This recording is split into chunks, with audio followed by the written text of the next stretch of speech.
Está destinada a ser una de las líneas transversales más importantes del país y en los últimos tiempos ha habido novedades. Te cuento lo más destacado de la Sagunto-Teruel-Zaragoza en este vídeo. Son muchas las quejas por parte de los usuarios habituales de esta línea de unos 315 kilómetros de longitud desde hace ya muchos años. Tiempos y frecuencias muy mejorables, así como condiciones del trazado que en los últimos años ha visto cómo se han comenzado a corregir mediante obras que poco a poco van dejando atrás etapas.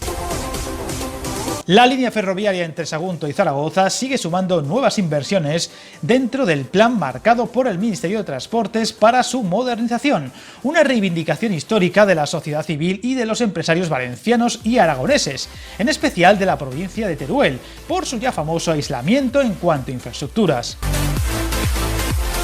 Lo último ha sido la aprobación de una partida de 30 millones que permitirá implementar nuevos sistemas de gestión del tráfico para aumentar la capacidad de circulación de esta línea. Se trata del sistema BAU, bloqueo automático en vía única, que posibilitará expedir más de un tren entre dos estaciones, lo que representa multiplicar el volumen de tráfico respecto al actual sistema que solo permite el paso de un tren. Hablamos de una mejora muy notable y para ello, según ha explicado Adif, se adecuarán los enclavamientos en estaciones, se instalarán nuevas señales y balizas del sistema ASFA digital, se eliminarán las posibles afecciones a la electrificación a 25 kV, se ampliará la red de fibra óptica y se actualizarán los centros de regulación de tráfico de Valencia, Font de San Luis y Zaragoza a la futura configuración. El contrato para la ejecución de estas obras, que se acometerá en el tramo bifurcación Teruel-Camín Real, tiene un plazo de ejecución de unos 18 meses. Junto a este contrato está pendiente la adjudicación de la instalación del mismo equipamiento en el tramo entre Camín Real y Sagunto. Según el Ministerio, hasta el momento se han movilizado casi 290 millones de euros entre las obras ya ejecutadas, en ejecución o en fase de contratación y otras actuaciones en proceso de redacción y supervisión del proyecto, de los 450 millones contemplados en el plan director de la línea, activado en 2017 tras el notable incremento de las protestas en la Comunidad Valenciana y en Aragón. Otro de los principales objetivos del plan es mejorar de forma significativa el estado de la infraestructura actual para seguir potenciando este tramo para el tráfico de mercancías, permitiendo la circulación de trenes de hasta 750 metros de largo, algo muy significativo teniendo en cuenta la importancia del puerto de Sagunto, así como la futura idea de conectarse al Cantábrico. En cuanto al estado actual de estas obras, hasta la fecha se ha finalizado la instalación del sistema tren-tierra, la renovación de la superestructura de vía, carril y traviesas, las obras en estructuras para el aumento de carga por eje hasta 22,5 toneladas, así como la eliminación de 18 limitaciones temporales de velocidad. En marcha figuran el reciente inicio de la electrificación del tramo bifurcación Teruel, Camín Real, estación de Teruel, mientras que el tramo Teruel-Sagunto está pendiente de la declaración de impacto ambiental. Por otro lado, se ultiman los trabajos de los nuevos apartaderos de 750 metros en las estaciones Estivella, Albalat, Navajas, Barracas, La Puebla de Valverde, Teruel, Ferreruela y Cariñena, en cuya financiación participa la Autoridad Portuaria de Valencia. Además, próximamente se licitarán las obras de la nueva vía de estacionamiento para trenes de mercancías de 750 metros en la estación de Cella, que dará conexión con el polígono Platea en las proximidades de la capital turolense.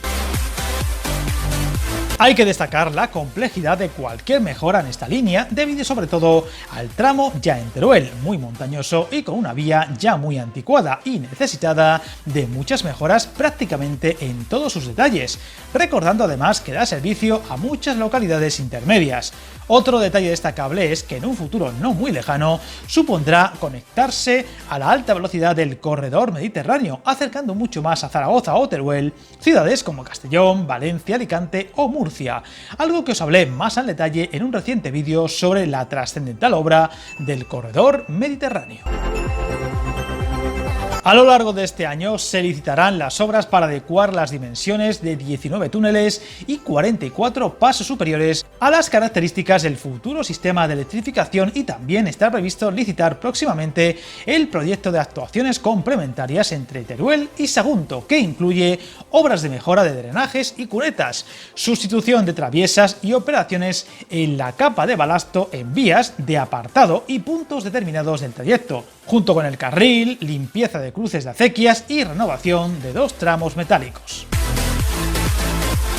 Además, se están redactando los proyectos para la supresión de los pasos a nivel situados en Jérica y Teruel, los 2 únicos que existen actualmente en la línea. Una línea que en estos momentos no ofrece la posibilidad de hacer viajes entre estas ciudades, aunque los tiempos eran realmente altos, incluso en la ruta Zaragoza-Teruel, que superaba las 2 horas y 10 minutos, por lo que se espera que estas obras y mejoras sirvan también para acortar decentemente dichos tiempos. El otro paso clave será el que vaya más allá y se una al tramo desde Zaragoza hasta Pamplona y la futura conexión con la Y vasca, por lo que se convertirá en un eje atlántico-mediterráneo de primer nivel, tanto para pasajeros como para mercancías, aunque solo será a alta velocidad entre la capital maña, Pamplona y País Vasco, pero de eso ya os hablaré con más calma en otro vídeo. Como veis, aunque de momento no se contempla el AVE por esa zona, las mejoras deberían suponer un gran salto cualitativo en los próximos años para un trazado muy necesitado de mejoras y la unión de varios territorios de gran importancia, donde estaremos muy atentos a sus novedades y aquí las iremos contando. Suscríbete al canal, encantado de leer tus comentarios y recuerda, hasta el camino más largo se inicia con un primer paso.